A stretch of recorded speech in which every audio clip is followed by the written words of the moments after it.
So to everyone that's joined, hello and welcome.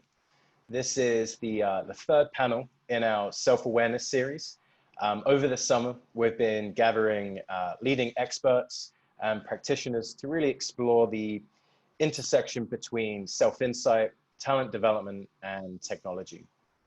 So today, I'm super excited that we're joined with Professor Suzanne Bell and Dave Winsborough to help us answer the question, why do self-aware teams win? So for those of you that don't know, Dave is a founder of both Deeper Signals and Winsborough Limited. And he recently published a really great book called Fusion, the Psychology of Teams. He's a leading expert in personality and group behavior and has consulted with some of the biggest brands around the world. Suzanne is currently a professor of biopsychology in the College of Science and Health at DePaul University. And she's also a senior scientist at KBR, where she's working on some NASA-funded research to explore and develop predictive team composition models for long-distance space exploration. Really, really cool stuff. So we're really lucky to be joined by both Suzanne and Dave today. I think between them, they have a ton of experience looking at how personality and contextual factors impact team performance. I think it's going to be a really interesting conversation. But before we begin, I'd just like to ask you all to remain muted, but do post any thoughts or questions you have in the chat. We'll be saving some time at the end for a Q&A, and would love to put your thoughts to our speakers. So with that, let's kick this off, and over to you, Dave. Thank you, Reese, and Suzanne. Just fabulous to be in conversation with you, and thank you very much for joining us. For those who aren't familiar with Suzanne's work, it's influenced me enormously. Your 2007 paper, which was a meta-analysis of deep level composition variables, was the paper that I referred to most when I was writing my book. I was just going back into it again and again to try and understand, such a depth of research and making sense of it. That paper was absolutely seminal for me. And then the other paper that I just want to mention is the 2018 paper you wrote with Shanique Brown and Neil Outland about composition variables and the ABCs, the affect and motivation, behavioral processes, and cognitive states of teams. An American Psychologist, again, for people who don't know your work, is a great place to start.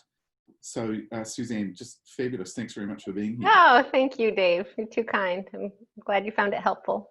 Super helpful, actually. I wanted to start just maybe by drawing a distinction between when we talk about team composition and we talk about things like surface level characteristics and deep level characteristics. I think people hear the word diversity and they go instantly to things like gender or ethnicity or functional background. Can you explain to us, what the difference between surface and deep level characteristics actually is?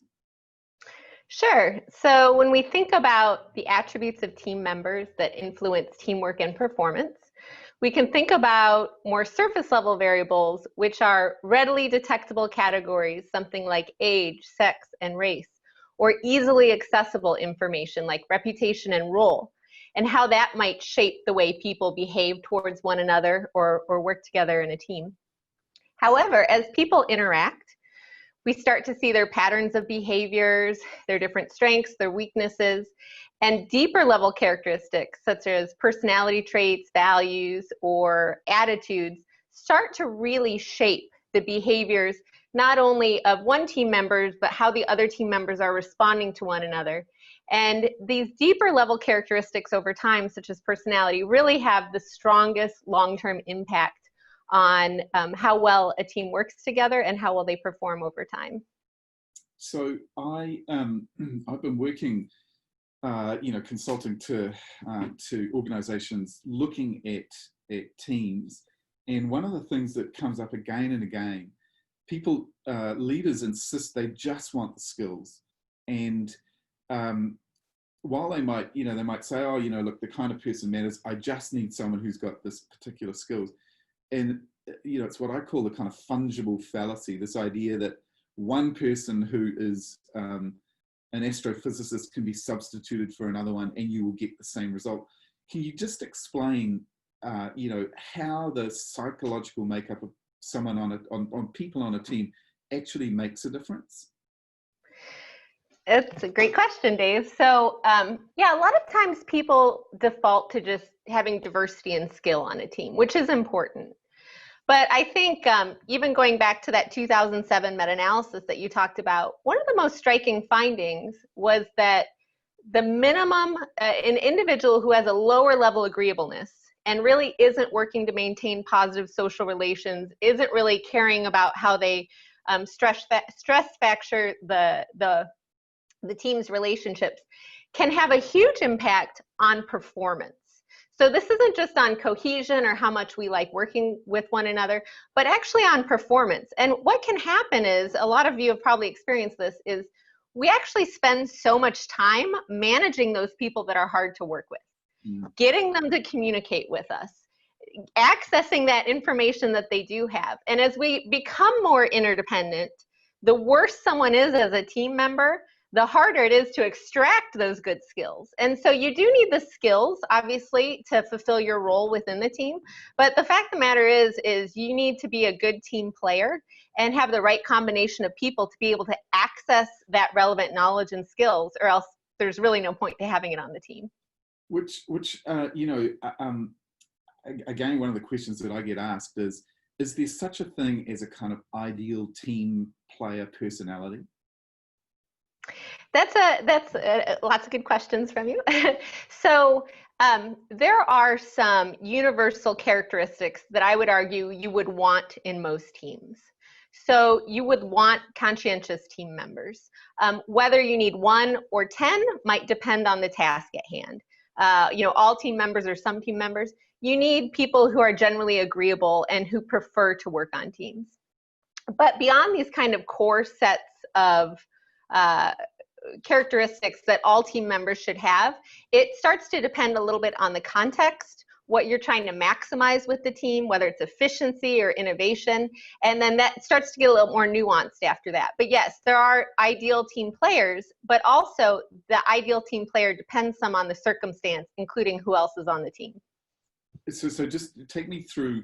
I mean, I get that we would want someone who is agreeable, as opposed to someone who is disagreeable and unpleasant and cold and blunt, and also maybe someone who's conscientious.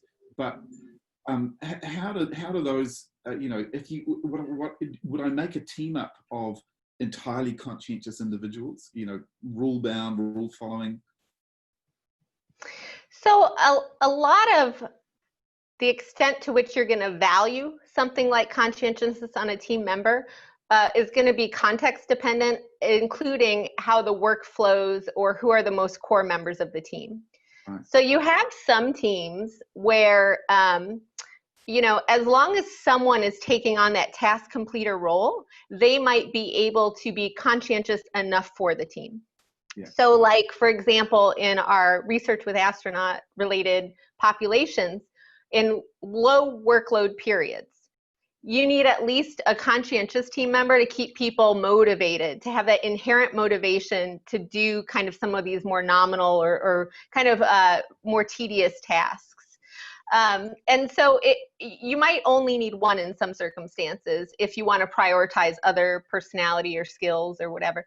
But in a lot of cases, having more teams that are more conscientious is better, because conscientious teams tend to self-regulate better. So they put those systems in place to make sure they're headed towards task completion, headed towards knocking off the different things on the list at a right pace.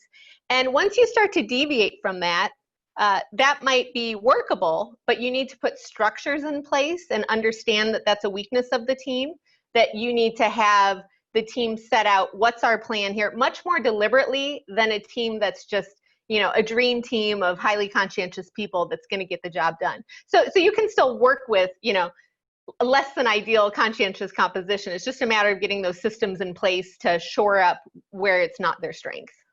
And sort of implicit in what you say though is, and it comes to the point of this kind of seminar, is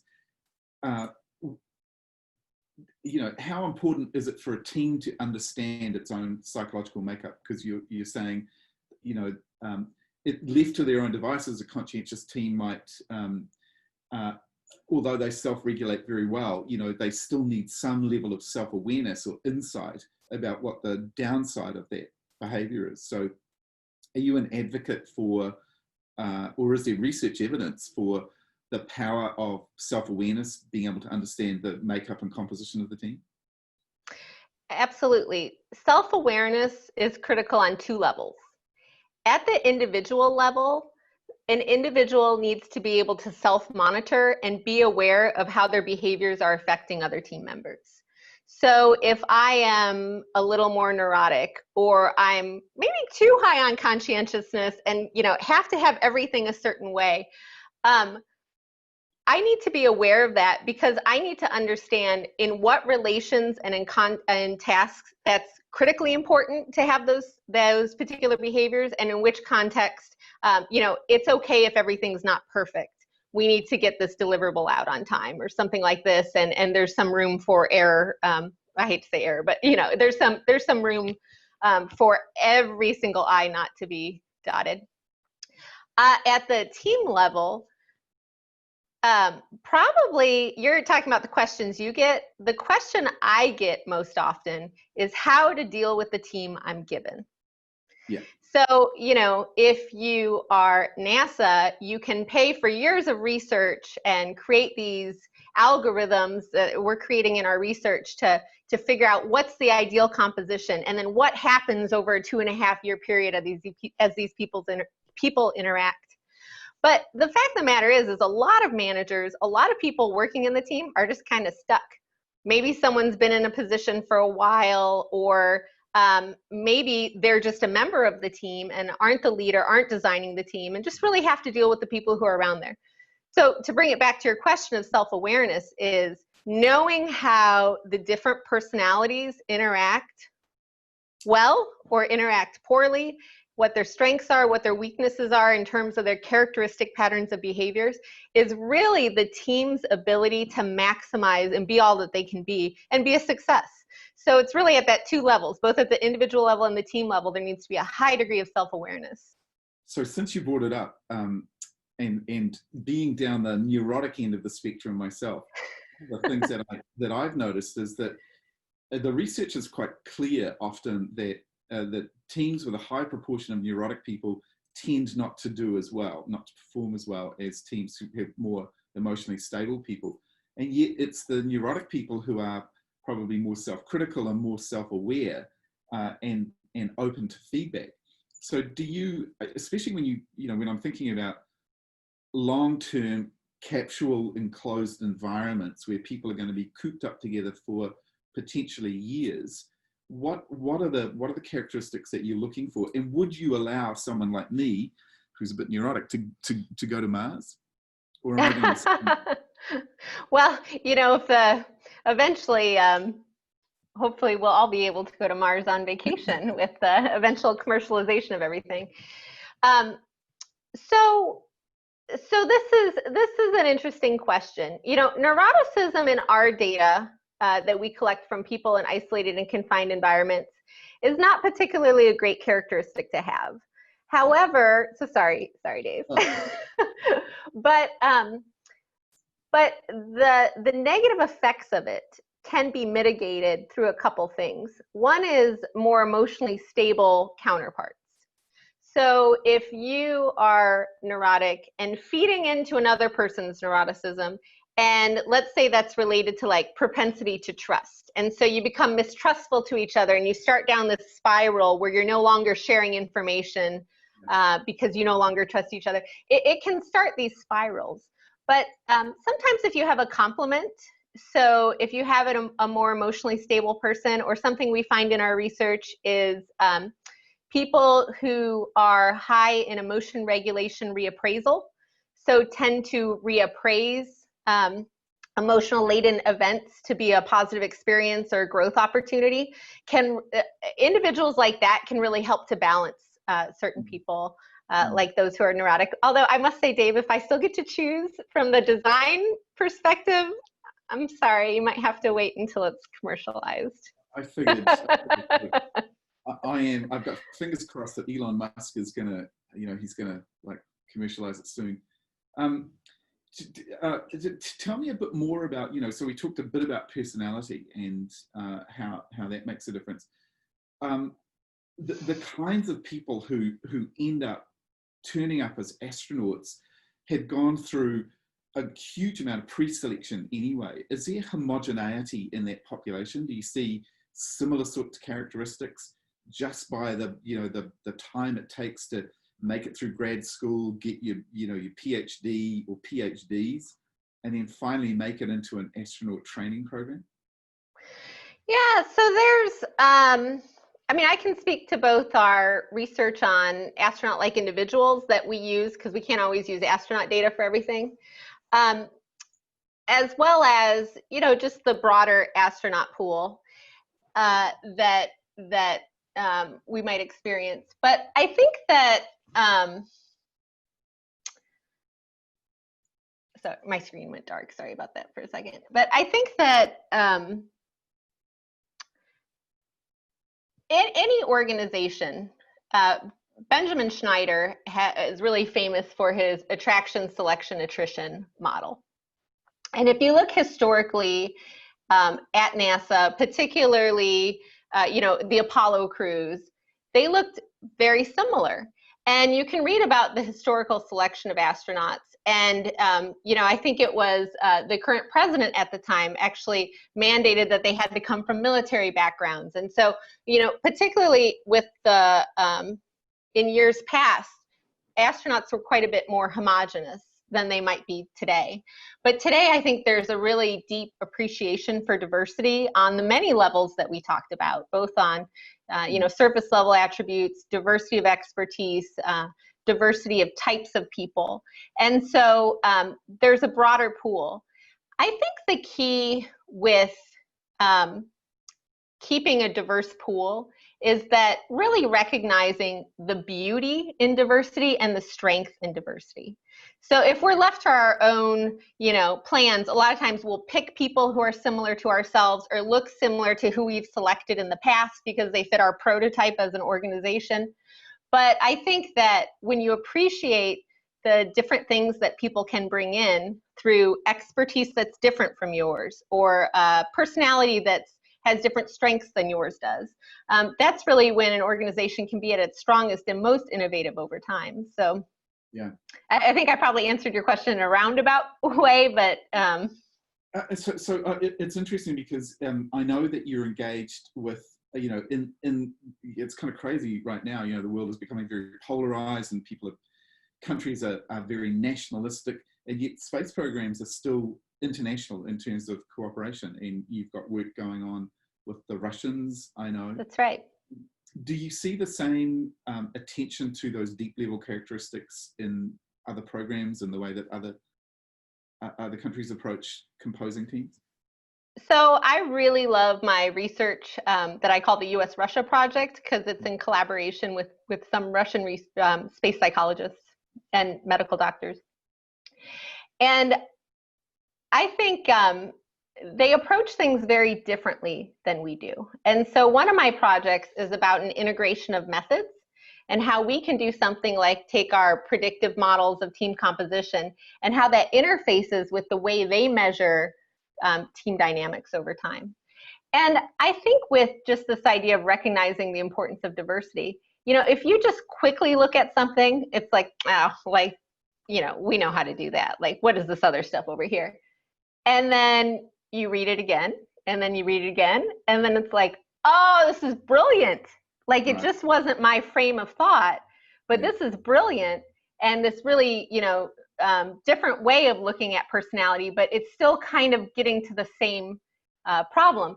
And so I really enjoyed, I would say, no, they don't look at like deep level traits in the same way that we do.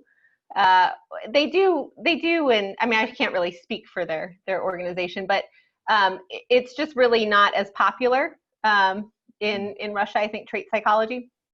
But it maps on to what we do nicely if everybody is willing to kind of think out of the box and think about, kind of just different way assessments can be done and diversity. And to me, it's the combination that is the strongest in really understanding how people interact in teams. One of the things that absolutely fascinates me, well, there's two things that sort of lead on from that. One is, as you were building predictive models, you have to take into account time, spending a long period. That's right. What have you seen in terms of how personality plays out in a group over time? And I'm thinking about, do we begin to see a kind of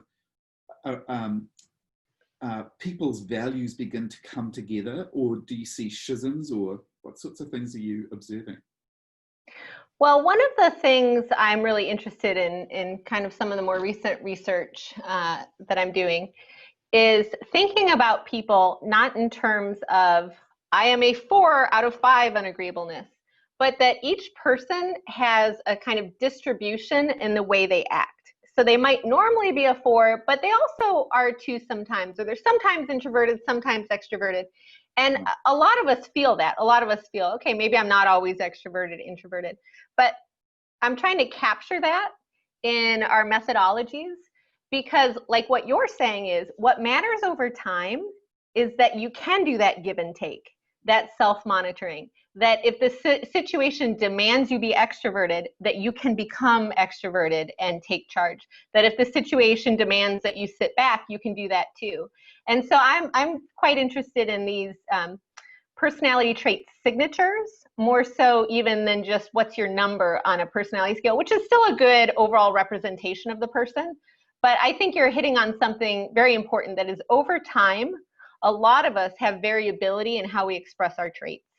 And so when we think about a team that has different tasks, interacts over time, you're doing an individual job on top of your team job, that all of these factors come into play to be your signature over a time and how you interact. And what we really want is people who can have these pro-team signatures and get the job done. I just love that idea of, the fact that, the idea of a personality signature as opposed to a number. So, one of my objections to the MBTI is that I am a whatever it is, ENTJ, but I'm not always one of those. And in different circumstances, I know that I can behave differently. And so this notion of signatures, I'm just really curious about, how are you tracking that in moment by moment, or, at different points in time? How do you put that together to form a signature? So, because we put people in isolation and confinement for extended periods and have the ability to test that same group for 45 people, I do have the luxury, my research team does have the luxury to sample that behavior, both through observation and through self-report. What were your goals in the last hour? A lot of the social psychology research, like Fleeson and some of this research that shaped my more recent work, that's the type of stuff that they do. Is the last half hour, were you trying to take charge? Were you trying to build relationships? What were you trying to do? And using what's called experience sampling methodology to sample people's behavior over time, and then come up with these distributions of what your behavior looked like.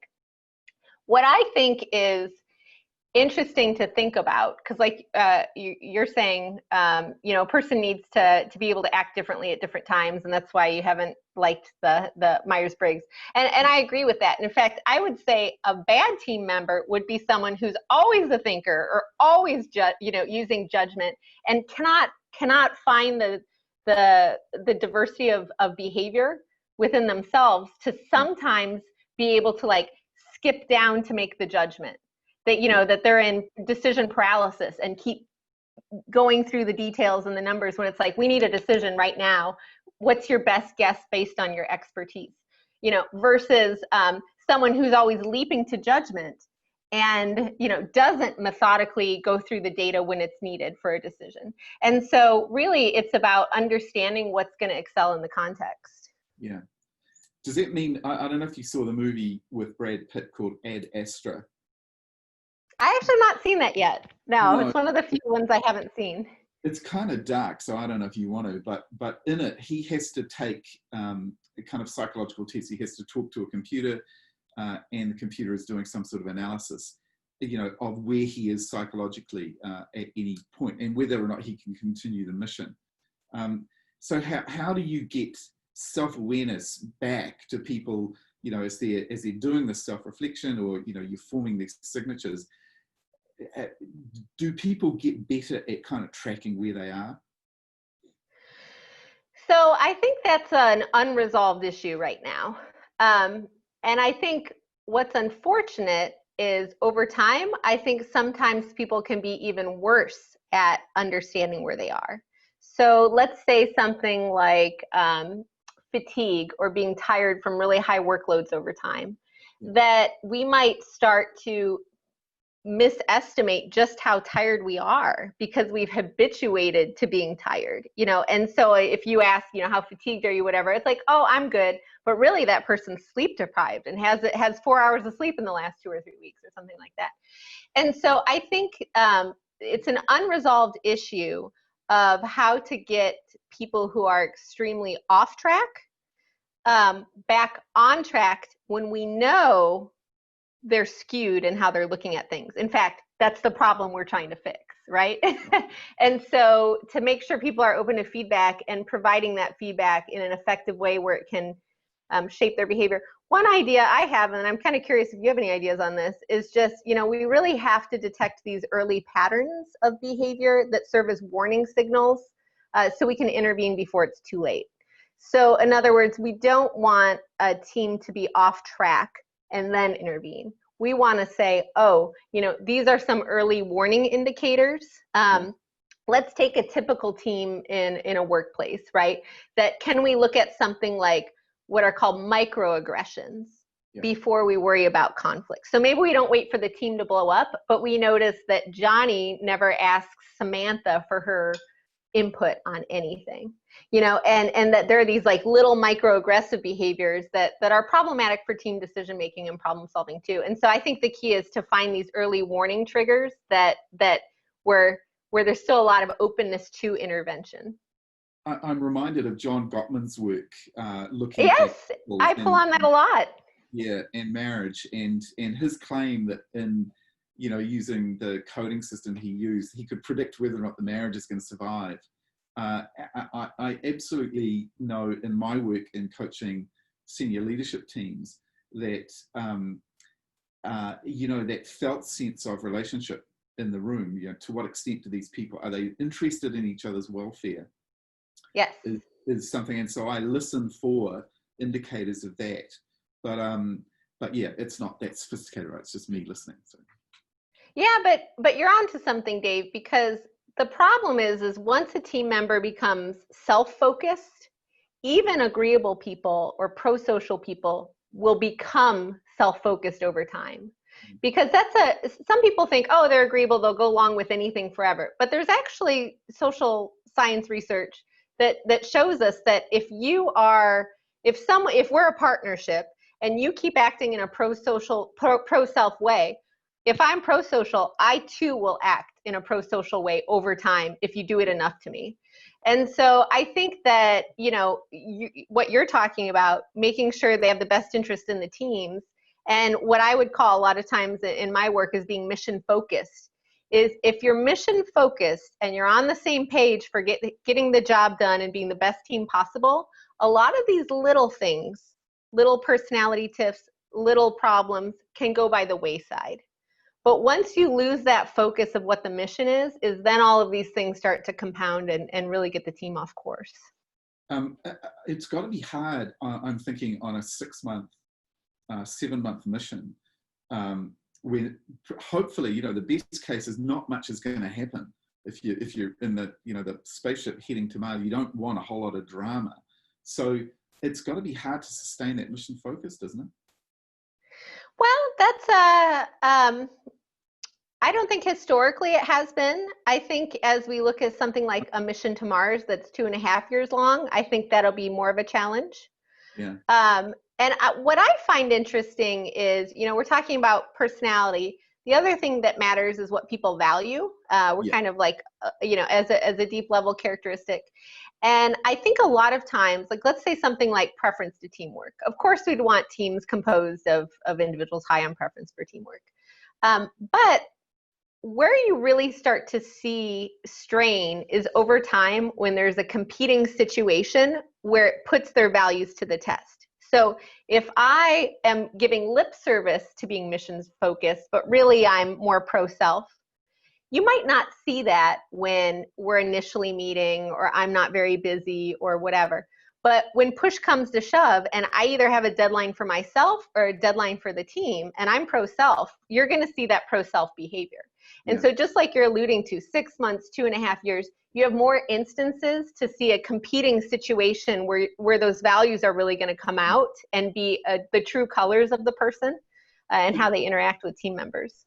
Does that imply that we look, one of the things that as a rule of thumb, I will say to students, if I'm teaching, that I'm quite happy to have diversity in terms of big 5 traits. I'm quite happy to have some heterogeneity there, but I do like to see some value anchors, where people align on values. Is that borne out in what you find? The teams who share some deep values bond better, cohere better over time? Yeah, definitely. So one that's applicable to most teams would be individuals who prefer to work in teams as compared to working as an individual. Do you like to work autonomously or do you enjoy working with other people? And definitely people who enjoy working with others have more cohesive teams, have higher confidence in their teams, tend to get the jobs done over time. What I find is interesting is like in it's actually not my research, but some of the other research that's been done in space analog environments is a good example of how context can influence what values matter.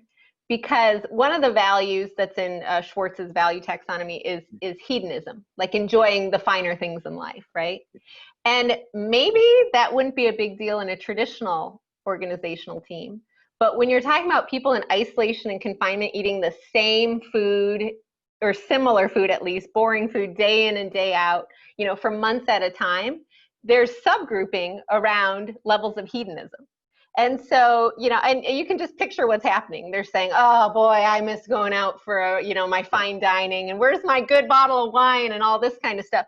Whereas, maybe that wouldn't influence a traditional work team that doesn't both live and work together and isn't having monotonous food all of the time. So there's something to be said for understanding how value homogeneity really, gets people to be more cohesive.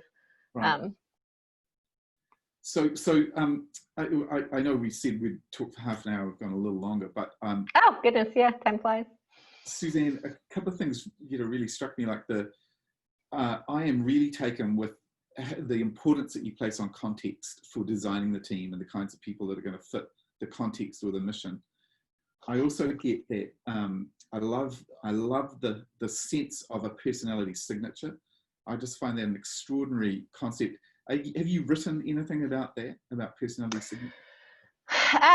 No, we're actually doing some data analysis now on looking at how that influences compatibility. So it might be a forthcoming. Gave you a little preview into what might be out 2 years from now.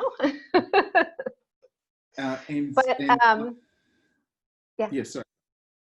I was just going to say the other thing that I'm enormously gratified by is the value that you place on values, that values do matter in the way that teams act and behave.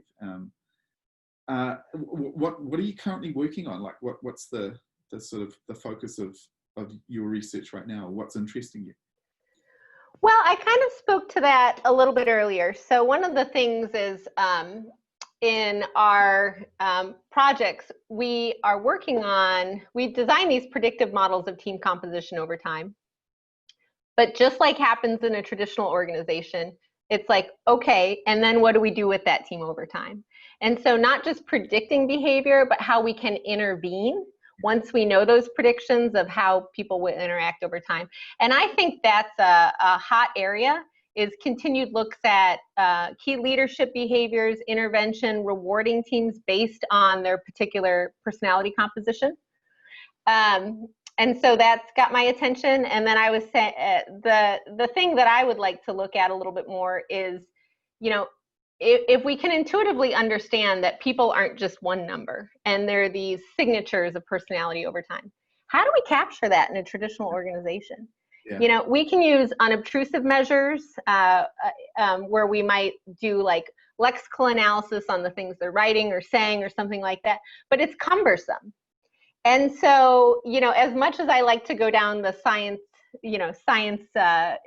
deep black lagoon of fun for, you know, just figuring out the way things work, ultimately we want this information to be very applicable and useful to organizations.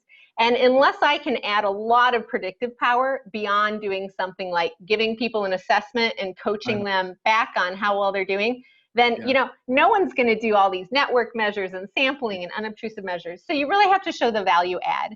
And so when I think about the future research that I do, you know, even if we can explain things better, you know, the fact of the matter is there are large effects between people's mean level of agreeableness and how that relates to teamwork over time. And even if you just compose teams on that, you would be doing a lot better than most teams out there. And so we have to think of like, what's the value add of kind of going down these scientific black holes, right?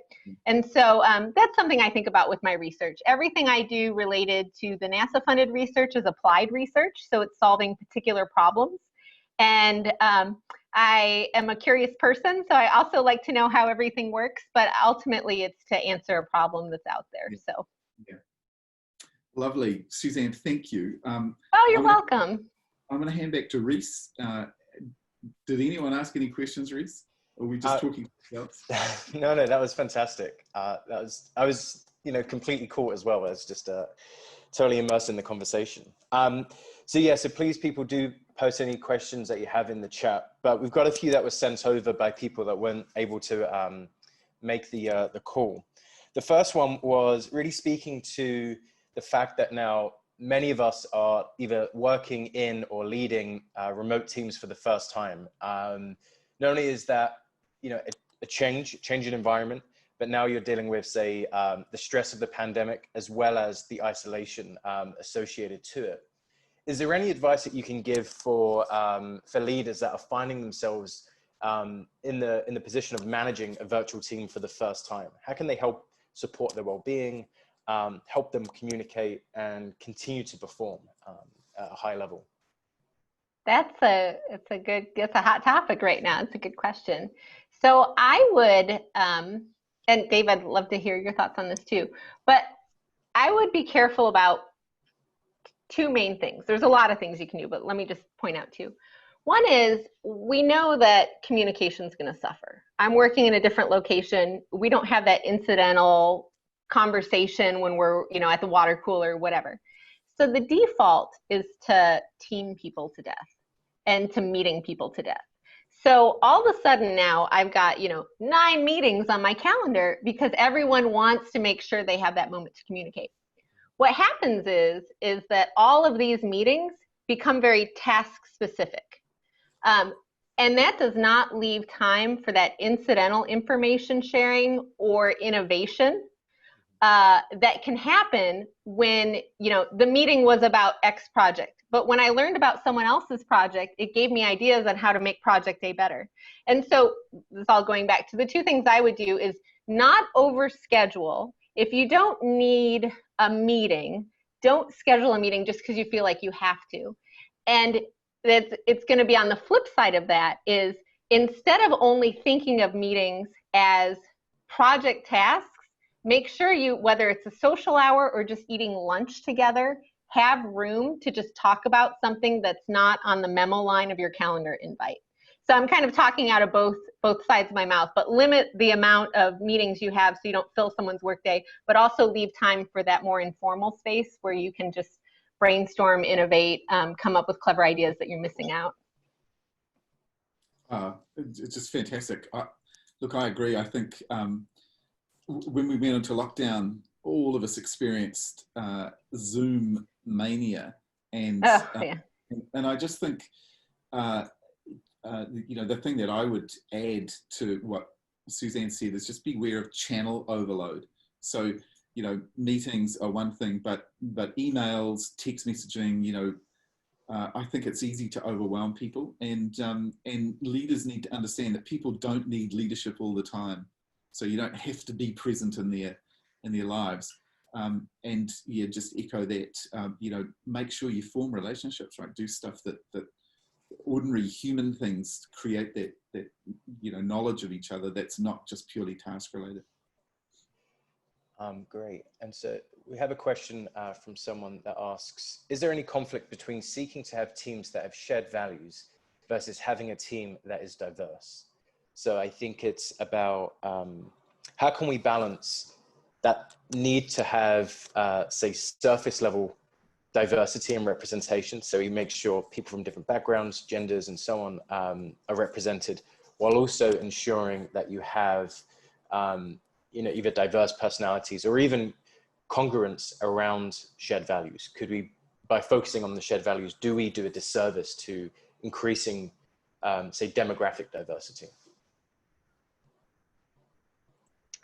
I think of the two as completely operating. I mean, there's overlap with the way they interact inside one human, but I don't see the two as competing.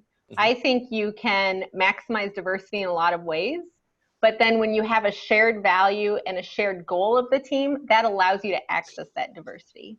So for example, if I brought people on with a diverse skill set, but I don't know what their skill sets are, and I don't know how that applies to the team, I'm not going to use it.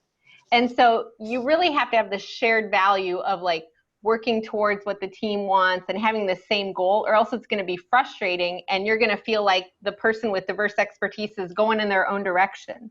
And so having homogeneity on some of these things like values, shared understanding of the team is important for accessing the diversity that you are bringing onto the team. So I think they both work together. Yeah, I would just add one thing. You know, and it comes from some of the stuff that Suzanne was talking about. You know, surface level diversity in terms of difference of background or ethnicity or gender, the differences between groups are smaller than the differences in terms of individuals. You know, I mean, where groups are less different from each other than we think, and if you invest time in understanding a bit about, for example, values, you know, what is it that motivates you, then we reach a kind of a shared humanity much easier. Most teams flight to task. They go straight to the task and they talk about the task, and they could do better by investing some effort and time in building relationships and understanding each other, and that will pay off in terms of performance down the track. Very cool, very cool. So I just see we're at time, so we're just going to wrap up. But Suzanne, if anyone is interested in finding out more about your work, your research, where would be the best place to find you? So a couple different, I think you have my email, so you're welcome to share that, either the Gmail address that you have, or probably my DePaul address is best. Okay. And either of those are fine, and they're welcome to follow up with me. As well as a lot of the research is available on scholar.google.com. If you look under my name and sort by my name, you'll see a lot of our published papers under there. But I'm also happy to send them if somebody has a particular one they're interested in accessing. Fantastic. Fantastic. Are you writing any books, Suzanne? Have you got a book in? That's so I'm entertaining an offer for something right now, but I just love so much of what I do right now that it's just hard for me to want to take the time away from that. One of these days. Thank you for asking, though. I look forward to it. I think next would be an audio series. Wow. Nice. Okay, so we'll stay tuned for that. Yes, you can stay tuned for that. Okay, well, thank you, Dave, and thank you, Suzanne. It's been amazing. I've really enjoyed this conversation, and thank you to everyone that has tuned in. And yeah, we'll see you all soon. Yeah, the pleasure's mine. Thank you for having me.